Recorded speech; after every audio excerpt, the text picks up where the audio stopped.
नाज़रीन, हैदराबाद में grand health alliance के डॉक्टर ने पैरामेडिकल स्टाफ तरफां ओपीडी जो बाइकाट कंदे मुतालबन जी मनता लाइ प्रेस क्लब अॻियां एहतजाजी मुज़ाहिरो कयो वियो आहे।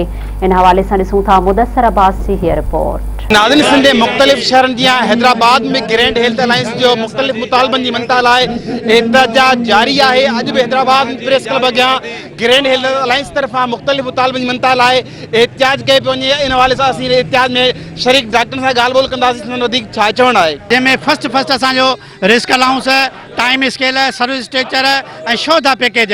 रिस्क अलाउंस में रिस्क में असां तमाम पैरामेडिकल का वठी डॉक्टरन ताईं असां बिल्कुल रिस्क ते आहियूं। असां इहो मुतालबो करे चुका आहियूं त उहो मुतालबा असांजा एक्सेप्ट करे चुका आहिनि सिंध गवर्नमेंट ऐं हेल्थ डिपार्टमेंट, ऐं उन्हनि जा नोटिफिकेशन नथा कढाया वञनि। एक जगह ते मुतहदा आहिनि, कराची का कश्मीर ताईं सब ओपीडी असांजूं बंदि आहिनि। असां 14 ॾींहं थी विया आहिनि। हेॾी गर्मी में हिननि खे को जेको आहे सो शर्म कोन्हे, को हिननि खे हया कोन्हे को। असां जेके आहिनि हिननि जो फ्रंट लाइन सोल्जर असांखे सलूट सुका ॾिना अथनि हिन महिल ताईं। असांखे का शइ कोन ॾिनी अथनि। असांजो मुतालबो इहो आहे असांजी जेके बि डिमांड्स आहिनि पूरियूं कयूं वञनि। असांखे 14 ॾींहं थी विया आहिनि। बहरहाल सिंध हुकूमत खे का जूम कोन थी चोरे।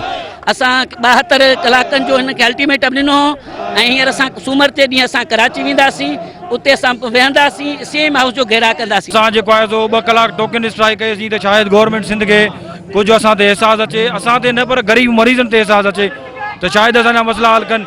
लेकिन न, अॼु उन खां पोइ असां सूमर खां वठी अॼु छंछरु ताईं मुकमल ओपीडी जो बाइकाट आहे। उन जे मुकमल ओपीडी जे बाइकाट जे बावजूद बि असांजा मसला हल न कया विया आहिनि।